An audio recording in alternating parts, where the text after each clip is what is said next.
सपा राष्ट्रीय प्रवक्ता दीपक रंजन ने चुनाव को लेकर चुनावी मुद्दों पर दिया बड़ा बयान। आगामी होने वाले 7 मई को लोकसभा चुनाव को लेकर जनपद मैनपुरी में समस्त राजनीतिक पार्टियां चुनाव प्रचार प्रसार में जुटी हुई हैं। तो वहीं प्रत्याशी अपने समर्थन को लेकर मतदाताओं के साथ नुक्कड़ सभाओं के माध्यम से अपने हित में मतदान करने की अपील करते हुए नजर आ रहे हैं। चुनाव प्रचार करने मैनपुरी पहुंचे समाजवादी पार्टी के राष्ट्रीय प्रवक्ता ने चुनावी मुद्दों को लेकर बड़ा बयान दिया है। उन्होंने कहा कि इस बार इंडिया गठबंधन विकास के मुद्दों को लेकर देश में सरकार बनाने जा रही है, क्योंकि धर्म और जाति के जुमलेबाजी से देश का विकास नहीं होगा। युवा विरोधी ये सरकार है, शिक्षा महंगी है। वहीं और क्या कुछ कहते नजर आए समाजवादी पार्टी के राष्ट्रीय प्रवक्ता दीपक रंजन, आइए हम आपको इस खबर के जरिए सुनवाते हैं।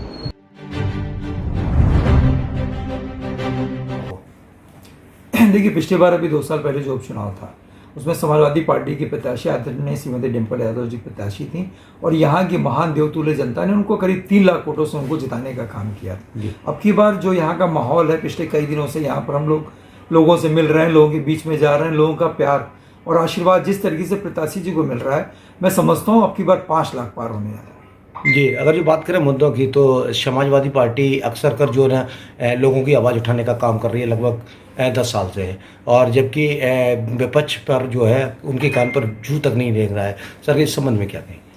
देखिए, समाजवादी पार्टी का पीडीए नारा है और पीडीए की आवाज़ बुलंद करने के लिए समाजवादी पार्टी सड़क से लेकर के सदन तक सदैव आवाज़ उठाती रही है। हम लोग जो है स्वास्थ्य, शिक्षा, रोजगार और महंगाई को लेकर के हम लोग जनता के बीच में जा रहे हैं। और आज पिछले 10 साल से भारतीय जनता पार्टी की कुशासित सरकार ने जिस तरीके से आज राज कर रही है और सिर्फ जुमलेबाजी और झूठ बोल करके और फरेब करके लोगों को गुमराह करने का काम किया। आज की तारीख में लोग बहुत जागरूक हैं और शुरू से लोग जागरूक थे, लेकिन उनको उम्मीद थी कि शायद भारतीय जनता पार्टी की सरकार है, स्वास्थ्य, शिक्षा, रोजगार, महंगाई की दिशा में कुछ काम करेगी।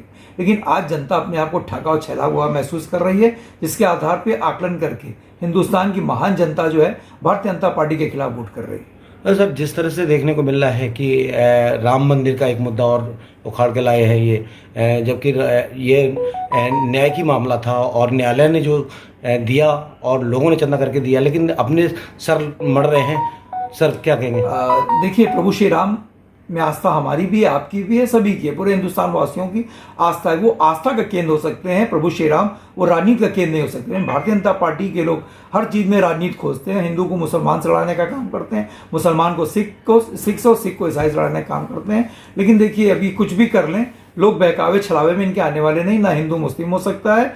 और आज की तारीख में जनता इनसे सवाल स्वास्थ्य, शिक्षा, रोजगार और इनके 10 साल के किए हुए कामों के आधार पर वोट देने जा रही है। इनसे सवाल कर रही है कि पिछले 10 साल में आपने जनता के लिए किया क्या, लेकिन इनके पास जवाब देने के लिए कुछ नहीं।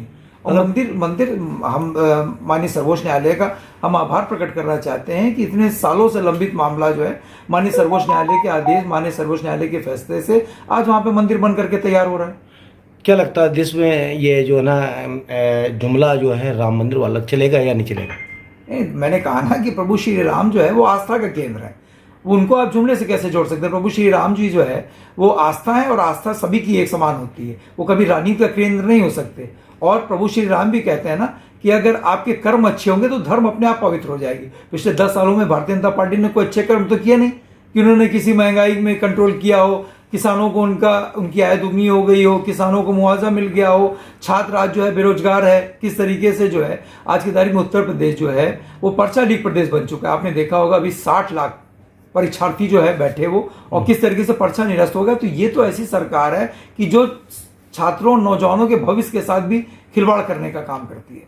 अब की बार जो है युवा जो है कुछ नाराज सा दिखाई दे रहा है कमल के खिलाने के लिए।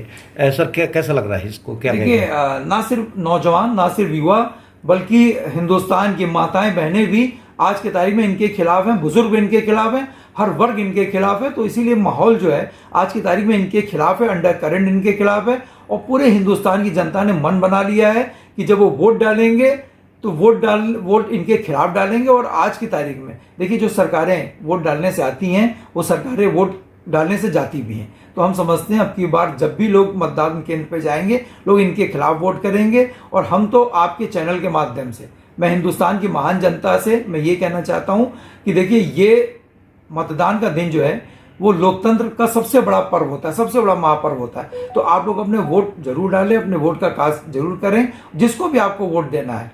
उसको आप लोग बोलिए। मोदी जी अक्सर कर बात करते हुए नजर आ रहे हैं आधी आबादी को लेकर ये जो है ना 400 पार सीटें लाने की बात कर रहे हैं। कैसा ये क्या जी ये जुल्मा उनका पार होगा या नहीं? देखिए, ये नारा सिर्फ भारतीय जनता पार्टी के लोग दे रहे हैं, जबकि हकीकत तो ये है कि जनता से जो आवाज आ रही, जनता जो नारा दे रही है वो कह रही 400 पार नहीं 400 हार। और देखिए, भारतीय जनता पार्टी के लिए मैं कहना चाहता हूं कि अगर मन के लड्डू ही खाने हैं तो थोड़ी शक्कर उसमें और मिला लो। 400 पार की बात क्यों करते हो, 500 पार की बात करो।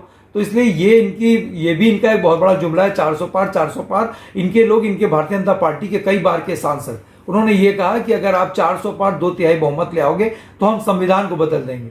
जो संविधान बाबा साहब भीमराव अंबेडकर जी ने लिखा था, आज हमारा देश संविधान से चल रहा है। हमारे संविधान की बात जो है, अन्य कंट्रीज लोग इसको अमल करते हैं, इसको फॉलो करते हैं, उस संविधान को बदलने की बात कर रहे हैं। करोड़ों रुपए की लागत से मूर्तियां लगाई गई हैं। क्या लगता है जातिवाद का लाभ लेना चाहती है मौजूदा सरकार?